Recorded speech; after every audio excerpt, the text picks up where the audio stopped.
masih diberi kesehatan, kita masih diberi kesempatan, sehingga kita masih bisa melaksanakan kewajiban kita untuk sholat subuh berjamaah. Kita lanjut dengan mengkaji agama Allah Subhanahu wa Ta'ala. Mudah-mudahan kesempatan semacam ini senantiasa diberikan oleh Allah kepada kita semua sampai nanti kita menghadap kepada Allah yang tentunya dalam posisi husnul khatimah. Salawat salam tetap dilimpahkan kepada Rasulullah Muhammad sallallahu alaihi wasallam sebagai khatamul anbiya wal mursalin, penutup para nabi dan rasul yang tidak ada nabi lagi sesudah Nabi Muhammad sallallahu alaihi wasallam. Baik para jemaah dimuliakan oleh Allah, di kesempatan pagi hari ini saya diminta untuk memberi materi tentang sirah sahabat. Sirah sahabat. Di antara referensi yang kita kaji, yang kita bahas adalah Suwarun min Hayati Sahabat yang ditulis oleh Dr. Abdurrahman Ra'fat Al-Bansyah. Ini gambaran daripada kehidupan para sahabat. Ada sekitar 65 dari 2 jilid itu yang ditulis oleh beliau, digambarkan kehidupan dari 65 sahabat. Mungkin muncul pertanyaan, kenapa mesti kita belajar tentang kehidupan? Saya punya beberapa alasan. Alasan yang pertama, Rasulullah itu pernah bersabda begini, khairun nasi qarni tsummal ladzina yalunahum tsummal ladzina yalunahum. Jadi kan sebaik-baiknya manusia, Rasulullah mengatakan pakai kalimat khairun nas. Sebaik-baiknya manusia itu adalah qarni, orang-orang yang hidup pada zamanku. Bukan Abu Lahab, bukan Abu Jahal ataupun yang lain, tapi yang dimaksud adalah orang-orang yang beriman kepada Nabi, yang berjuang bersama Nabi, yang ittiba kepada Nabi Muhammad SAW, yakni mereka adalah ashabu Rasulullah SAW, para sahabat Nabi Muhammad SAW. Mereka ini disebut sebagai generasi terbaik, sebaik-baiknya manusia. Nanti kita akan bisa melihat di dalam sirah sahabat ini kenapa mereka disebut sebagai generasi yang terbaik, sebagai manusia yang terbaik. Jadi antaranya mereka ini memang Masya Allah, cintanya kepada Nabi luar biasa, ittiba'nya kepada Nabi Muhammad SAW itu luar biasa. Alasan yang kedua, mungkin jenengan ingat ya, ketika Rasulullah Muhammad SAW mengatakan, sataftariqu ummati ala thalathati wa sab'ina firqah kulluhum finnar illa wahidah. Nanti umatku itu akan terpecah menjadi 73 golongan. Ini jenengan juga bisa melihat di dalam kitab Talbis Iblis ya, punyanya Ibnu Al-Jauzi. Beliau menyodorkan hadis-hadis semacam ini. Jadi sataftariqu ummati ala thalathati wa sab'ina firqah. Umatku itu nanti akan terpecah menjadi 73 golongan. Di situ ada riwayat kulluhum finnar illa wahidah. Semuanya masuk ke dalam nerakanya Allah, illa wahidah, kecuali cuman satu. Rasulullah ditanya, man hiya ya Rasulullah? Siapa? Satu yang firqah. Kalau saya sebut sebagai firqah An-Najiyah. Saya sebut dengan firqah An-Najiyah, ya. Kelompok yang selamat, yang masuk dalam surganya Allah. Man hiya ya Rasulullah? Ditanya seperti itu, Nabi hanya mengatakan, ma ana alaihi wa ashabi. Orang yang berpegang teguh kepada sunnahku dan mengikuti tariqahnya, jejaknya para sahabat Rasulullah Muhammad SAW. Ternyata di dalam hadis ini, di antara cara supaya kita itu masuk kategori firqah an-najiyah adalah mengikuti thariqahnya para sahabat. Kalau jenengan melihat dalam posisi manhaj tarjih umpamanya, muqaddimah anggaran dasar Muhammadiyah umpamanya, jelas sekali betul bahwa memang kita itu punya pendekatan bayani kan. Ya, ada pendekatan bayani, ada pendekatan burhani, ada pendekatan qiyasi, ada pendekatan irfani kan begitu. Pendekatan bayani kita paham. Bagaimana di dalam posisi kita mengkaji, mengistimbatul ahkam, ya, beristihad secara kolektif dan sebagainya, itu yang kita lihat Al-Quran, Sunnah, dan thariqahnya para sahabat Rasulullah Muhammad SAW. Makanya Muhammadiyah itu dalam posisi ibadah itu kan sifatnya purifikasi. Sifatnya purifikasi. Sementara muamal itu sifatnya tajdid. Nah, ini alasannya juga. Jadi selain memang sahabat itu merupakan khairun nas, juga sahabat ini sebagai yang perlu kita ikuti, sebagai bentuk kita mengikuti firqah an-najiyah. Ada yang menarik juga ketika Rasulullah Muhammad SAW mengatakan, alaikum bisunnati wa sunnati khulafai ar-rasyidin al-mahdiyin addu biha binawajid. Ikuti sunnahku dan sunnahnya siapa? Al-khulafa ar-rasyidin. Khulafa ar-rasyidin ini pun juga adalah sahabat Rasulullah Muhammad SAW. Ikuti sunnahku, kata Rasulullah. Wa sunnati khulafa ar-rasyidin.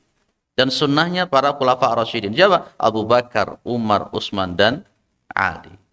Dan banyak alasan-alasan yang lain kenapa kita mesti belajar tentang sirah sahabat. Dan masing-masing sahabat, kalau di dalam kitab ini, Masya Allah, diberikan keistimewaan masing-masing. Ada keistimewaan-keistimewaan yang perlu kita tiru dari para sahabat Rasulullah Muhammad SAW. Para jamaah yang dimuliakan oleh Allah Subhanahu wa Ta'ala, kalau kita istimbatul ahkam, ya, kalau kita itu istimbatul ahkam, itu kita ngelihatnya kepada Al-Quran dulu kan. Ketika itu di dalam Al-Quran tidak ada, kita melihat kepada sunnah Nabi Muhammad SAW. Baru pas ketika di dalam sunnah Nabi tidak ada, kita melihat siapa? Sahabat Rasulullah Muhammad SAW. Kalau kita menafsirkan Al-Quran, ada kalimat tafsirul Quran bil Quran.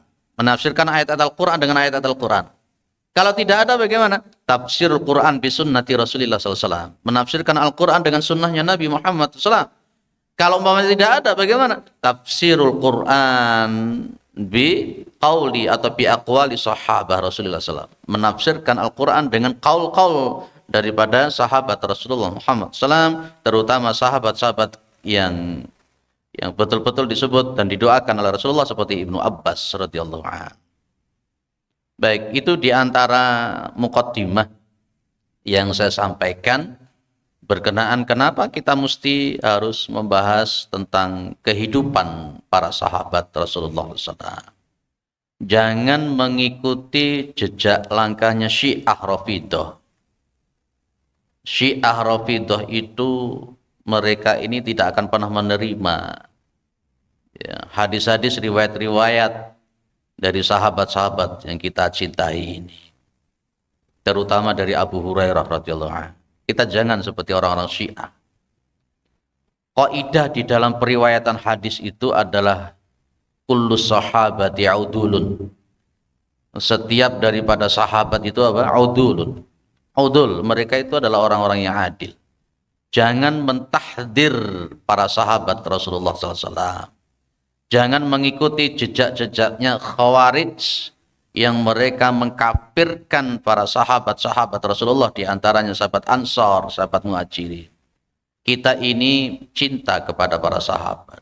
Kita mengambil faidah-faidah daripada para sahabat Rasulullah Muhammad SAW, dan Muhammadiyah berprinsip bahwa semua para sahabat itu adalah adil, dan kita ambil hadis-hadisnya.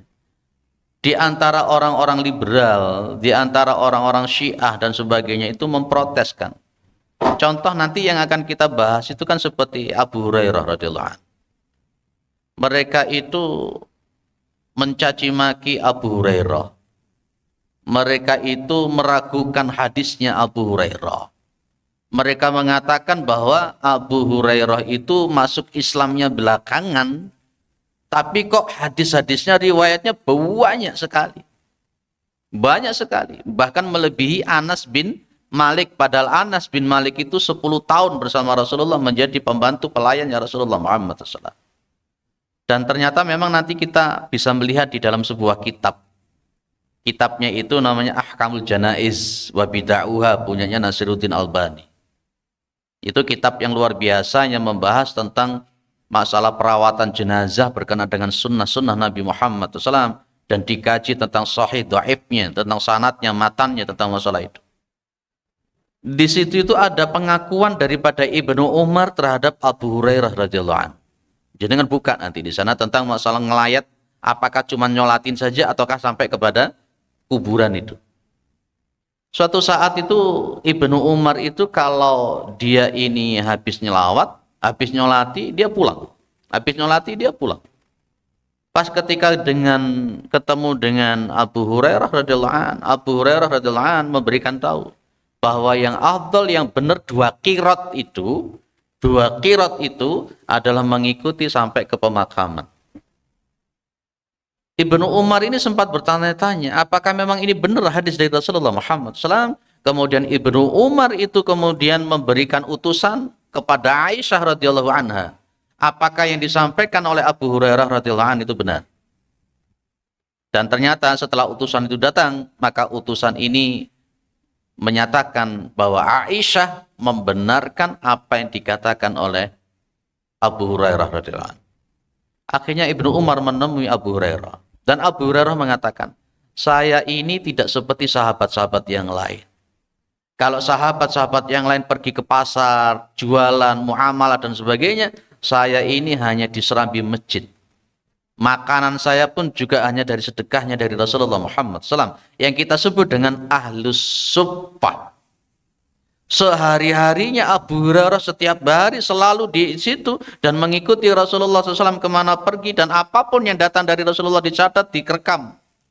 Maka akhirnya hadisnya Rasulullah Muhammad SAW itu yang dipahami jauh lebih banyak dari sahabat yang lain, dan itu kemudian diakui oleh Ibnu Umar yang termasuk sahabat periwayat hadis yang cukup banyak.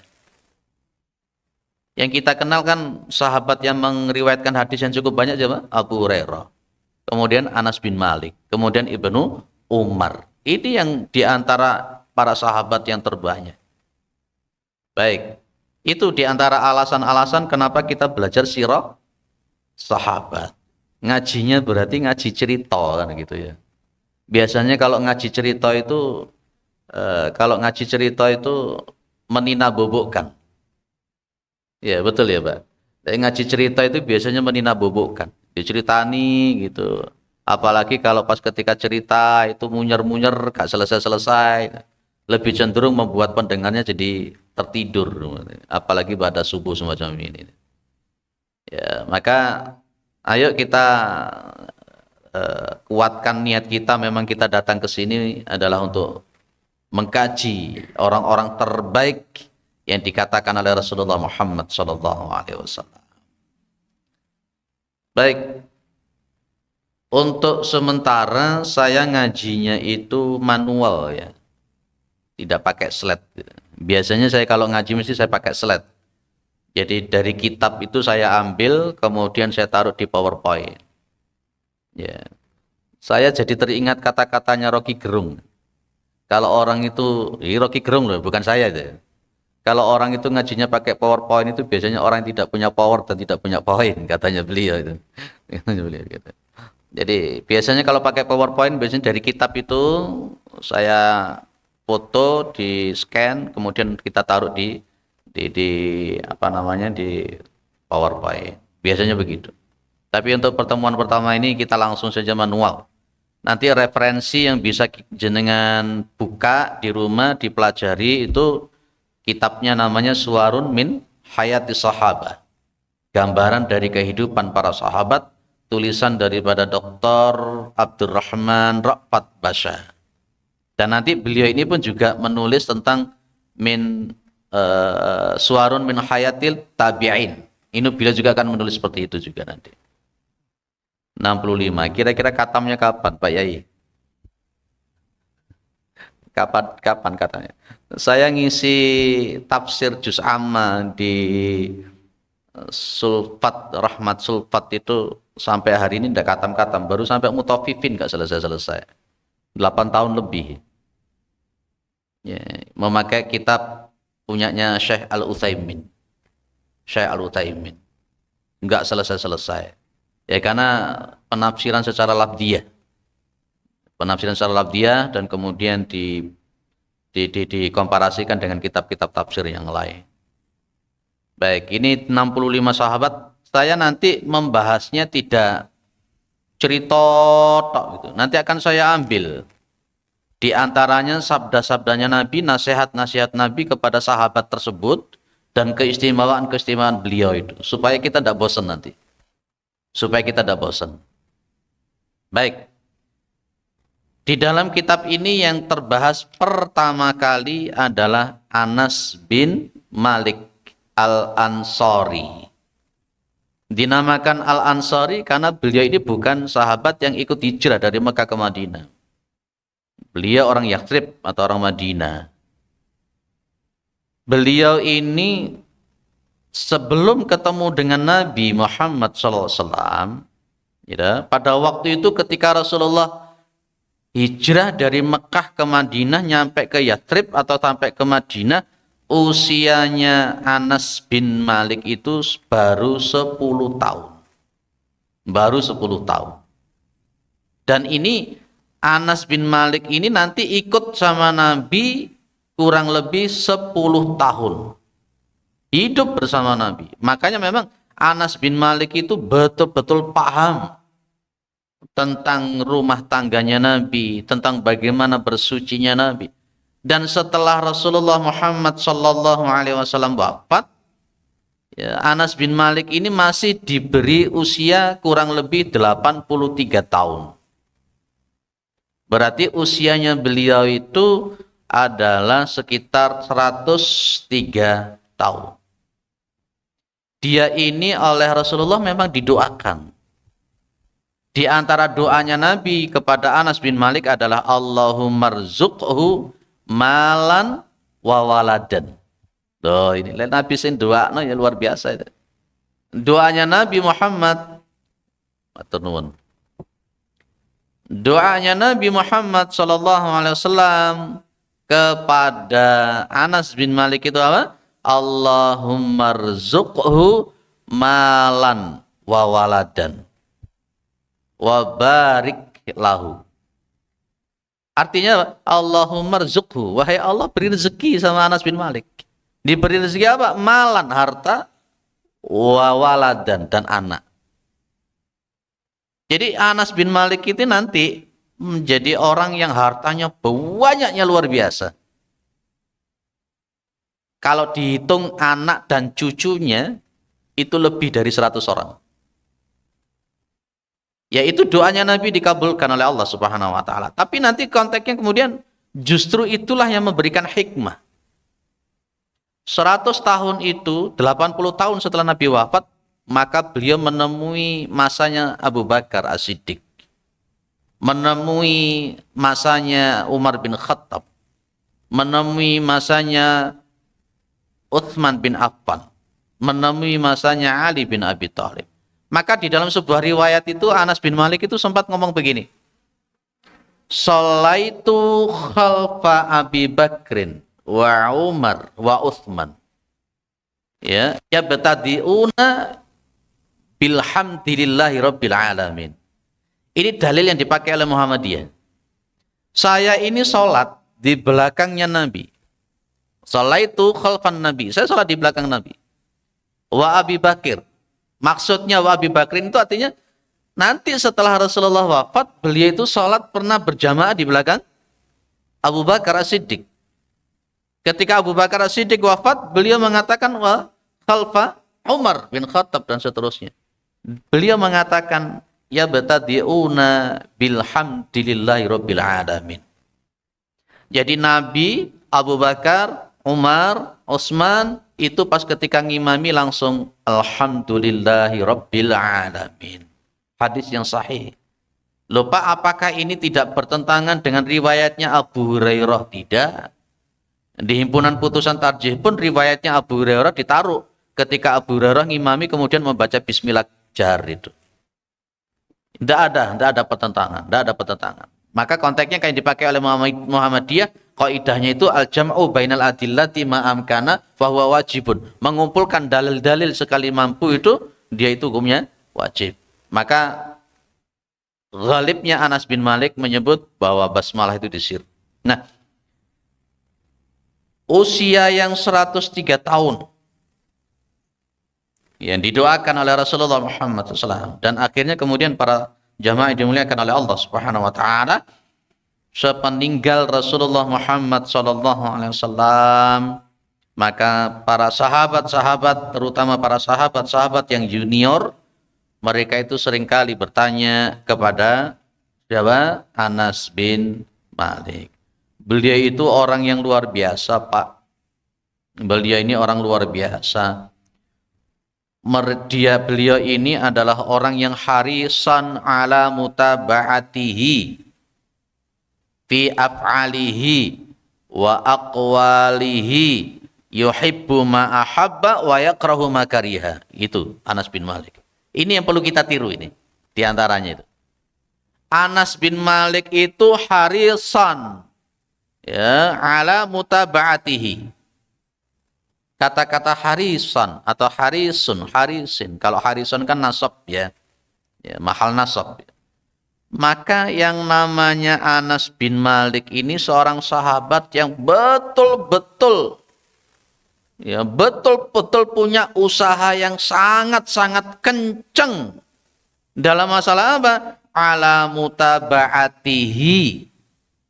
Ya, atas mutaba'ah. Apa mutaba'ah? Ngikut. Ittiba kepada Nabi Muhammad SAW. Ibu, bapak, ada ibunya di sana, maka tak panggil ibu. Kita itu manhaj beragama itu yang benar itu taklid atau mutaba'ah atau Pak? Mutaba'ah atau taklid yang betul? Mutaba'ah.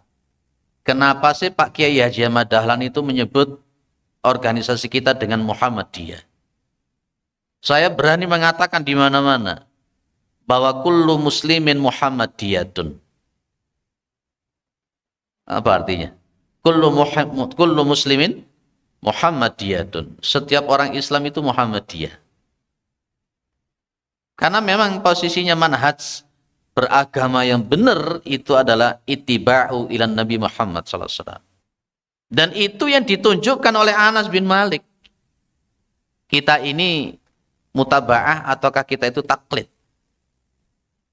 Seringkali itu kan kalau dalam Al-Quran ada kata-kata begini. Wa idza qila lahum muttabi'u ma anjalallahu qalu bal nattabi'u ma wajadna 'alaihi aba'ana. Dan ketika dikatakan kepada mereka, ikuti apa-apa yang Allah turunkan. Ma anjalallah. Apa yang Allah turunkan? Al-Quran. Jawaban mereka apa? Qalu bal nattabi'u ma wajadna 'alaihi aba'ana. Mereka mengatakan, ya cukup dengan apa yang kami warisi, yang kami pelajari, yang kami terima dari bapak-bapak kami, dari moyang-moyang kami. Itu bukan manhaj keagamaan yang benar. Makanya Muhammadiyah sudah mencontohkan kepada kita. Muhammadiyah tidak terikat kepada madhab tertentu. Tapi Muhammadiyah terus berkembang dalam konteks purifikasinya, ijtihadnya. Yang kita tiru daripada Anas bin Malik radhiyallahu an, betul-betul punya greget luar biasa di dalam ittiba kepada Nabi Muhammad sallallahu alaihi wasallam. Fi af'alihi, di dalam perbuatan-perbuatan Nabi, wa aqwalihi, dan ucapan-ucapan Nabi Muhammad sallallahu alaihi wasallam. Ini yang garis bawah yang perlu kita tiru Bapak Ibu. Ittiba kepada Nabi. Tapi kalau ittiba kepada Nabi itu jangan hanya sekedar penampilan fisiknya saja. Akhirnya nanti menjadi orang yang sok nyunnah. Apa sok nyunnah? Di Kediri kemarin kita nyampaikan di sana. Kita sampai dari sana tadi malam dari Kediri itu. Di sana pun ada orang-orang tertentu yang semacam itu. Sok nyunnah, seolah-olah dia yang paling sunnah. Tapi akhlaknya nggak ngikuti sunnah. Penampilannya berupaya seperti sunnah. Cara sholatnya berupaya seperti sunnahnya Nabi. Tapi akhlaknya tidak seperti sunnah. Padahal Islam itu adalah akidah, Islam itu adalah ibadah, Islam itu adalah akhlak, Islam itu adalah muamalah dunyawiyah. Itu yang ditetapkan dalam Islam. Sholatnya bagus, penampilannya bagus. Akhirnya kalau ada orang yang tidak sesuai dengan penampilan kelompoknya ditahdir, dilokni. Tapi secara etika akhlak tidak ada.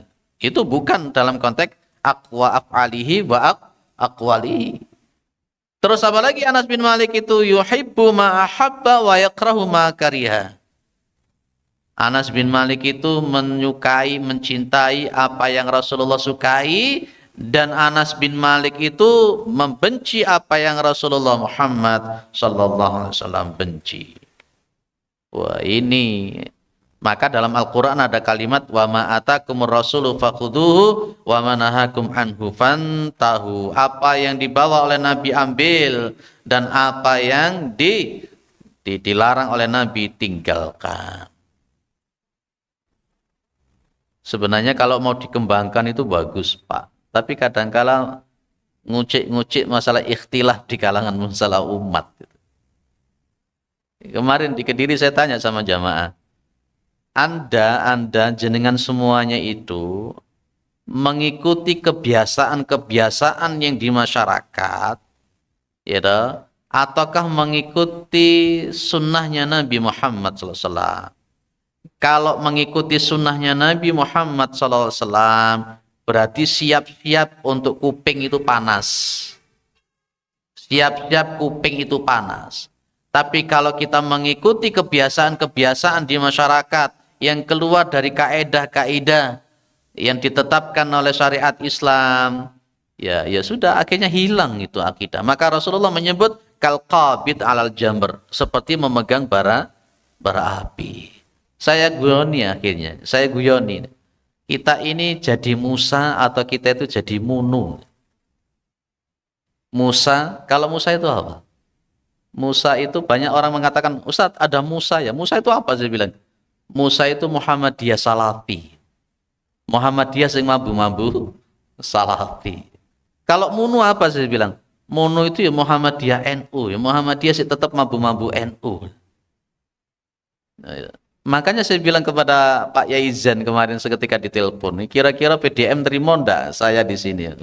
Saya itu lek ngaji keweceng, dar ya sudahlah. Himpunan putusan tarjih saya tumpakkan, manhaj tarjih saya tempatkan, Muqaddimah anggaran dasar Muhammadiyah saya sampaikan jebret sesuai dengan Kiai Haji Ahmad Dahlan dulu itu, kenceng ret. Resiko saya tidak diundang lagi begitu. Ya memang kan seperti itu kalau saya. Di mana-mana saya mengatakan saya orang Muhammadiyah yang memang sesuai dengan bagaimana Muhammadiyah dulu itu dilahirkan, didirikan oleh Pak Kiai Haji Ahmad Dahlan. Purifikasi dan tajdid. Nah, makanya kemarin saya kritisi, masa sih harus pas ketika merayakan kelahiran Nabi itu, kemudian sebelum ngaji itu namanya jajan-jajan itu dicantol nih, banyak dicantol nih. Kemudian ngajinya ngundang kiai yang guyon itu. Membahas tentang pribadi Nabi dengan guyonan. Membahas pribadi Nabi dengan sendagura. Begitu selesai ngaji, rebutan jajan itu. Saya kritisi kemarin itu. Kenapa begitu? Kenapa Muslim Muhammadiyah juga harus ngikut semacam itu? Nah, ayo kita posisikan Muhammadiyah seperti yang dilakukan oleh sahabat Anas bin Malik. Makanya sejak awal saya bilang, kalau kita membahas sirah nabawiyah, ya kita akan mengikuti bagaimana sepak terjang kehidupan gambaran daripada sahabat. Anas bin Malik itu persis seperti Nabi Muhammad SAW. Perbuatannya meniru, ucapannya meniru. Apa yang disukai Nabi disukai, yang dibenci dibenci. Makanya pas ketika Umar bin Khattab, coba jenengan buka kitab namanya Min Akhlaqis Salaf. Kemarin sempat saya tawarkan kitab itu kepada Pak Yaizan itu. Kita ngaji Min Akhlaqis Salaf itu kira-kira oke apa enggak?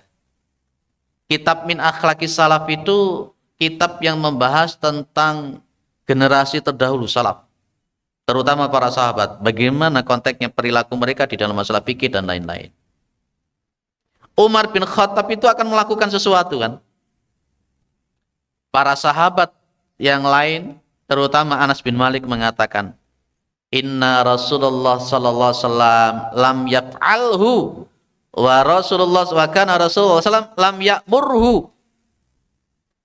Nabi Muhammad sallallahu alaihi wasallam itu tidak melakukan itu, Nabi Muhammad sallallahu alaihi wasallam itu tidak memerintahkan itu. Langsung cuma dikatakan begitu sama para sahabat yang lain. Jadi kan masih ingat toh yang dipakai oleh Muhammadiyah, man amila amalan laisa alaihi amruna fawaradun. Barang siapa yang mengamalkan suatu amalan yang itu tidak ada di dalam ajaran kami, dia itu tertolak. Masa tidak berani Muhammadiyah menyampaikan begini? Atau dalam hadis itu ada kalimat man ahdasa fi amrina hadza ma laisa minhu fawaradun. Barang siapa yang mengadakan hal-hal yang baru yang itu tidak ada di dalam ajaran kami, dia tertolak.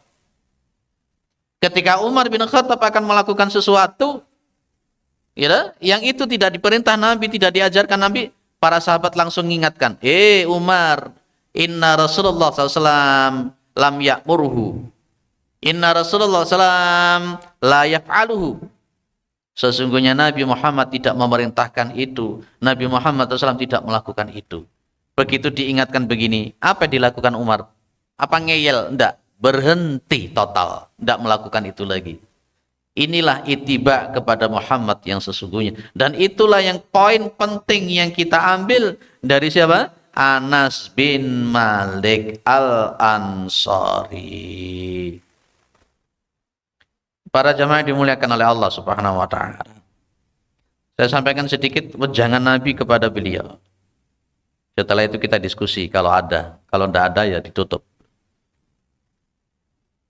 Dan ini betul-betul dilakukan oleh Anas bin Malik. Pesannya Nabi kepada Anas bin Malik itu apa? Ya bunayya, wahai anakku. Ya bunayya itu panggilan terhormat, Pak. Iya. Kalau kita manggilnya apa ke anak kita? Biasanya manggilnya Tole. Kalau Rasulullah itu memanggil Anas bin Malik, Rasulullah memanggil Anas bin Malik itu dengan sebutan ya bunayya atau dipanggil ya Unais. Panggilan kemanjaan kepada seseorang anak kecil, ya Unais. Itu namanya kalau dalam bahasa Arab tasghir namanya. Tasghir. Kayak Hirratun menjadi Hurairah. Itu panggilan kesayangan Nabi. Anas bin Malik dipanggil dengan ya Unais. Atau dipanggil dengan ya Bunayya. Apa kata Rasulullah pada Anas bin Malik? Ya Bunayya in qadarta antusbiha wa tumsiya wa laysa fi qalbika ghishun li ahadin faf'al. Wahai anakku, jika kamu mampu ketika engkau waktu pagi hari antusbiha pada waktu pagi hari, watumsia atau pada waktu sore hari, walaisa fi qalbika ghishun, dan tidak ada di dalam hatimu itu ghishun, rasa benci li ahadin kepada seseorang, faf'al, maka lakukan. Anas bin Malik itu sarhus sadri. Tidak ada kebencian kepada orang. Awake dhewe iki kan gampang loro ati, gampang kecentol. Saya ngaji di Masjid A sana, tidak saya sebutkan. Kan saya dapat pertanyaan tentang masalah rokok. Ya saya jawab apa adanya. Terutama dengan fatwanya Muhammadiyah tentang masalah rokok. Setelah kita ini bahas masalah rokok, lah kok ternyata setelah itu purik gak gelem ngaji meneh. Ini kan ya repot juga model begitu. Kalau memang kita ngaji kemudian ada yang tersinggung dengan ucapan sabda yang disebut Nabi atau apa, kemudian purik gak ngaji. Ini mohon maaf, ini mentalitas tempe saya bilang. Ya, sahabat-sahabat Rasulullah itu dicaci maki, diloni gila, dia jangan apa, biasa buat mereka. Kalau di dalam konteks majelis taklim ilmiah, kemudian ada pendapat-pendapat yang tidak sesuai dengan apa yang kita pahami selama ini, itu biasa, Pak.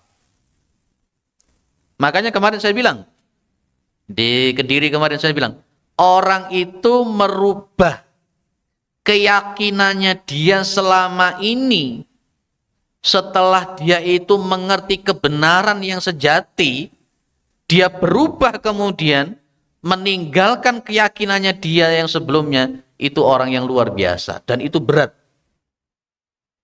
Selama ini kita yakin A, B, C, D, E. Begitu ngaji ustadznya menyampaikan A, B, C, D, E lagi. Bahkan bertentangan dengan A, B, C, D, E. Ini dalilnya begini, sunahnya begini.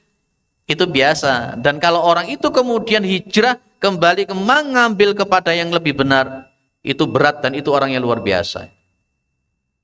Kebanyakan kita ini bukan meninggalkan keyakinan kita yang bertentangan selama ini, tapi kebanyakan kita itu mempertahankan keyakinan kita walaupun sudah dikasihkan dalil sedemikian rupa. Itu yang disebut dengan batorul haqqi. Dan itu adalah ciri daripada kesombongan. Maka kemudian Nabi Muhammad juga mengatakan apa? Ya bunayya inna dzalika min sunnati. Wahai anakku, sesungguhnya demikian itu merupakan sunnahku. Yakni Rasulullah kebiasaannya tidak pernah benci sama orang. Tidak pernah benci sama orang. Wa man ahya sunnati faqad ahya. Barang siapa yang dia itu menghidupkan sunnahku, faqad ahabbani, maka sungguh dia itu telah mencintai aku. Ternyata di sini Anas bin Malik diberi pesan cara mencintai Nabi Muhammad SAW itu adalah menghidupkan sunnahnya Nabi Muhammad SAW. Bukan hanya sekedar sholawatan tok. Terakhir sebagai penutup, salah satu takmir di masjid yang biasa kita ngisi, itu ada orang tidak pernah sholat. Ditegur, ditanya, kenapa sampean kok gak pernah sholat? Jawabannya dia enteng. Mau ngaku iki bendina wis sholawatan. Wis atus-atusan saya sholawatan. Sudah ewonan setiap hari saya itu sholawat. Saya yakin dapat syafaat dari Nabi Muhammad SAW. Itu jawaban yang muncul. Muhammadiyah tidak mengajarkan begitu. Baik, itu sekilas tentang Anas bin Malik. Ya, biar cepat khatam kitabnya. Yang kita ambil poin-poinnya saja. Jadi Anas bin Malik itu usianya berapa tadi Pak? 103 tahun. Hidup bersama Rasulullah mulai usia 10 tahun. Sampai Rasulullah wafat. Dan Anas bin Malik ini orang yang paling cinta kepada Rasulullah, mencintai Rasulullah, mengikuti sunnahnya Nabi. Betul-betul itibak kepada tingkahnya Nabi, ucapan Nabi, dan seterusnya. Dan para sahabat-sahabat Rasulullah Muhammad SAW, kemudian banyak yang mengkaji keilmuan, bertanya keilmuan tentang Anas bin Malik. Mudah-mudahan kita bisa mengikuti, meniru jejak daripada Anas bin Malik. Karena tadi sudah sejak awal saya mengatakan, bahwa kita mengikuti sahabat itu perintahnya Nabi Muhammad sallallahu alaihi wasallam. Monggo ada yang didiskusikan atau yang menambahkan. Monggo Pak.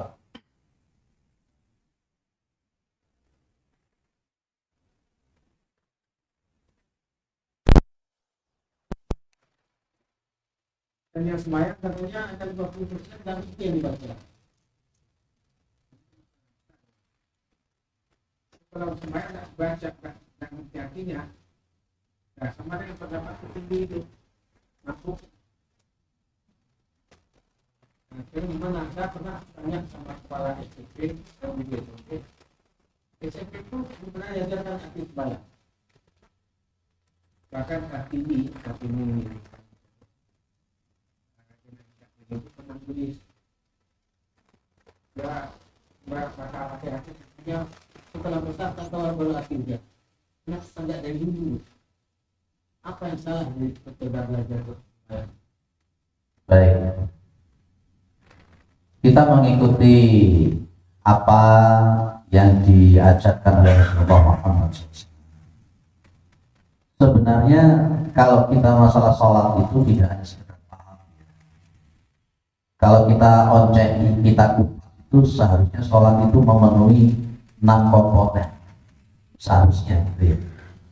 Mulai dari tafahum, kemudian ta'lim, kemudian ada hudurul qalbi, kemudian ada roja, kemudian ada khauf, dan kemudian ada al-hayat.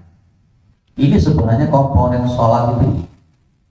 Kalau untuk memahami arti itu bagian daripada arti. Sebenarnya kalau untuk konteks memahami arti yang dibaca itu kurang. Nanti ada istilah tabhimul makruh, tabhimul mahbub, tabhimul mafhum. Ada apa yang kita pahami itu siapa yang kita sembah, yang kita pahami apa yang kita baca, dan yang kita pahami juga apa yang kita lakukan. Itu 6 sebenarnya. Kalau kita mau bahas cukup panjang ini. Nah, dalam konteks itu kita memang perlu. Yang kalau Nabi Muhammad SAW mengatakan alimun nasa biqadri uqulihim. Ajari manusia itu sesuai dengan kadar kognitif mereka. Maka di dalam Al-Qur'an itu ada tajrid, tadarruj. Tadarruj itu adalah merupakan step by step, Pak. Masalah haramnya mabuk itu kan 3 ayat yang muncul. Awalnya hanya mengatakan di situ di juz yang kedua itu bahwa antara manfaat dan mudarat lebih banyak mudaratnya. Yang kedua muncul la taqrabus sholata wa antum sukara. Baru yang ketiga innamal khamru wal maisiru rijsun. Ini yang namanya tadarruj. Nah, berkenaan dengan masalah sholat kita ini perlu ya mengajarkan kepada mereka. Mereka ini sebelumnya tidak sholat, menjadi sholat itu sudah luar biasa. Itu yang kita lakukan dulu. Ketika mereka sudah yang tidak sholat menjadi sholat, maka kemudian di situ kita masuk. Ini yang saya maksud dengan ud'u ila sabili rabbika bil hikmah wal mau'izatil hasanah wajadilhum billati hiya ahsan. Maka saya sepakat sebenarnya di kurun-kurun waktu terdahulu di PDM ada istilah MTDK. Ada dakwah khusus dan itu di Surabaya MTDK itu masih eksis. Ada memang yang lembaga dari tablik itu, majelis tablik itu yang punya dakwah khusus. Mereka mendatangi anak-anak jalanan. Mereka mendatangi anak-anak yang pang-pang itu. Itu dakwah khusus yang kemudian mereka nggak sholat menjadi sholat. Itu dulu. Makanya konteksnya memang ada tadarruj. Lah, kalau untuk yang kita-kita yang duduk seperti ini, yang sholat itu jalan. Ngajinya ya sudah oke. Kita kembangkan yang 6 ini. Lah, di samping itu memang begini Pak, berkembang di masyarakat tasawuf yang tidak karu-karuan. Karena menurut mereka puncak daripada beragama itu ma'rifat. Kalau saya balik, ini saya ngaji Al-Hikam juga itu di Gadang Regensi itu. Ngaji Al-Hikam itu yo ngaji Masya Allah. Tasawuf juga. Saya balik ketika ngaji di Al-Hikam itu saya bilang, puncak daripada beragama bukan ma'rifat tapi syariat. Kalau seseorang itu mengaku dirinya itu ma'rifat, kenal sama Allah, paham sama Allah, maka dia pasti akan mengenal apa itu perintah Allah, apa itu ketundukan kepada Allah, dan dia akan mengenal kepada Nabi Muhammad SAW.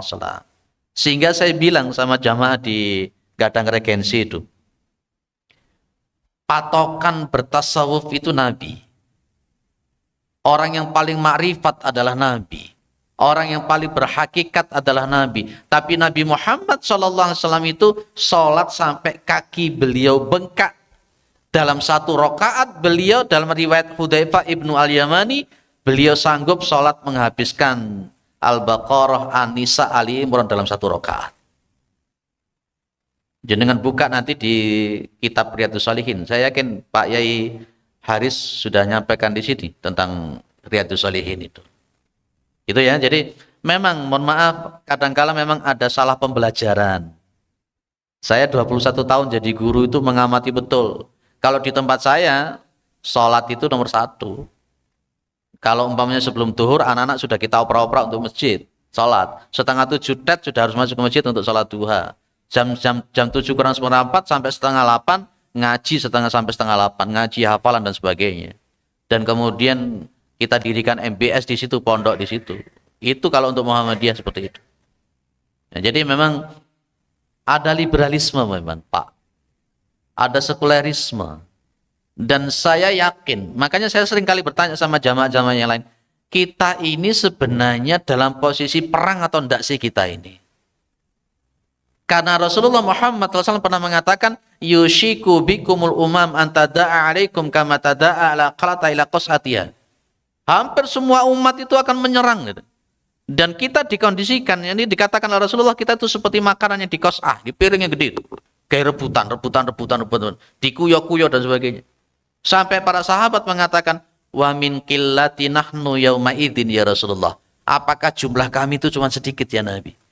Nabi mengatakan apa? Bal antum yauma idzin katsir. Justru jumlah kamu pada waktu itu sangat banyak. Walakinnakum kagutsai asail.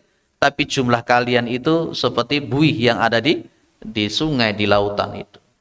Dan ternyata yang bikin mati jihadnya kita, ghirahnya kita itu adalah hubbud dunya wa karahiyatul maut. Itulah makanya kemudian ada program-program yang luar biasa, Pak. Makanya Samuel Alzheimer, ya, Pak Yaizen kenal ya Pak Samuel Alzheimer ya. Belum ketemu kan ya.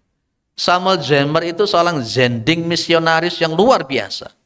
Ketika dia akan mengutus anak buahnya, Samuel Alzheimer cuma mengatakan begini, kamu tidak punya kewajiban untuk memasukkan orang Islam ke Yahudi, ke Nasara. Tidak wajib.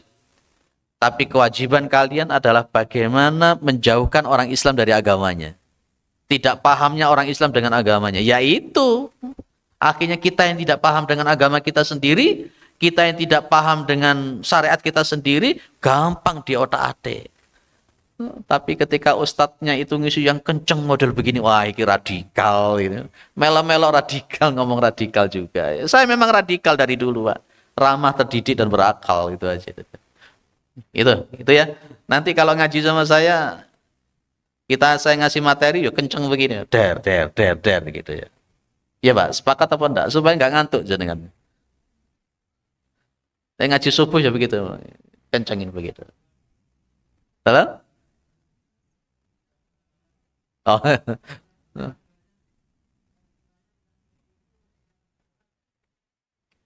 Begini Pak, la yukallifullahu nafsan illa wus'aha itu penting.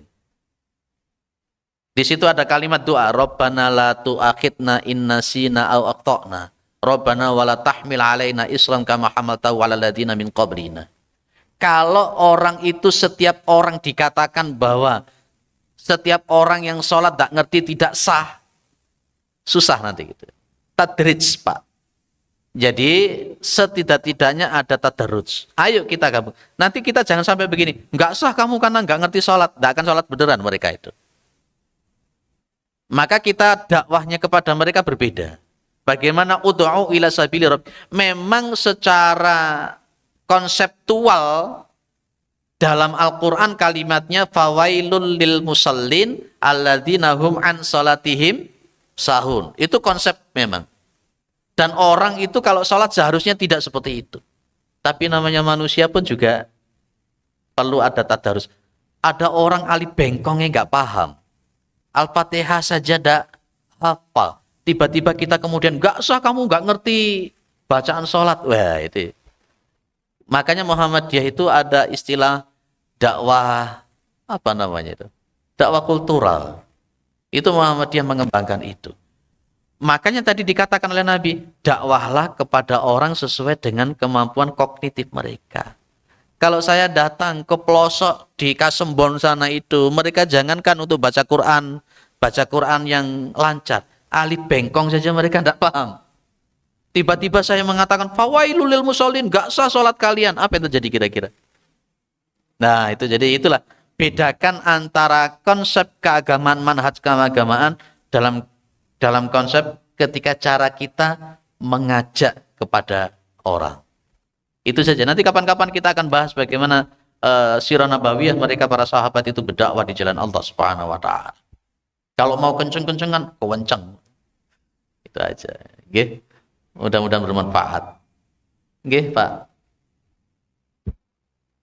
Waalaikumsalam warahmatullahi wabarakatuh.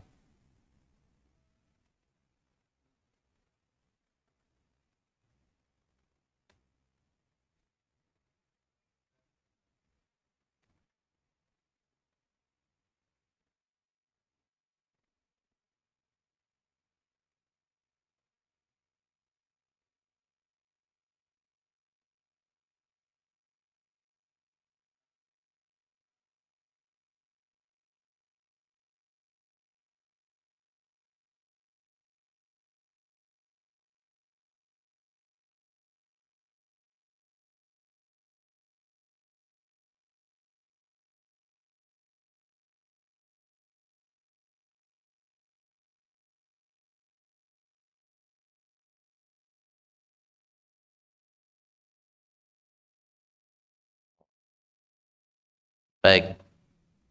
Yang pertama, Nabi Muhammad itu maksum. Kita ngikuti Nabi karena memang Rasulullah maksum. Kemudian yang kedua, namanya sahabat itu tidak maksum. Itu jelas ya. Selain Rasulullah itu tidak ada yang maksum. Loh, kalau begitu kita mengikuti para sahabat yang konteksnya kayak apa? Majelis tarjih itu betul-betul sudah menitik beratkan. Kalau ada hadis yang sahih berkenaan dengan Rasulullah, ya, kemudian ternyata ada statement dari sahabat yang dia tidak seperti yang distatementkan oleh Rasulullah, maka patokannya kita ambil yang Nabi Muhammad. Dan kita berhusnudzon kepada sahabat. Kenapa begitu? Saya contohkan. Utsman bin Affan itu mengadakan azan 2 kali.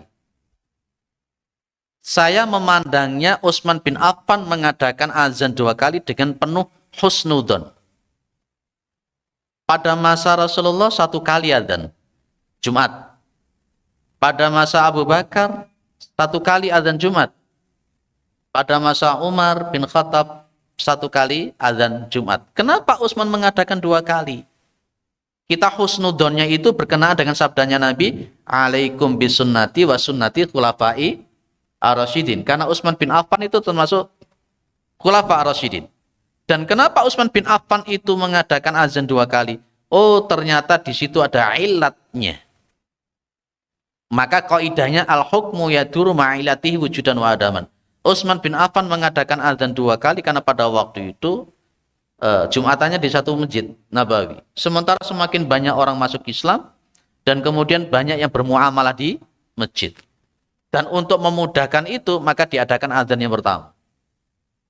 Lah, Muhammadiyah kalau ilat hukum ini sudah tidak ada, kita kembali kepada model pertama Rasulullah, Abu Bakar dan Umar. Lah, itu yang kita husnudzon di para sahabat.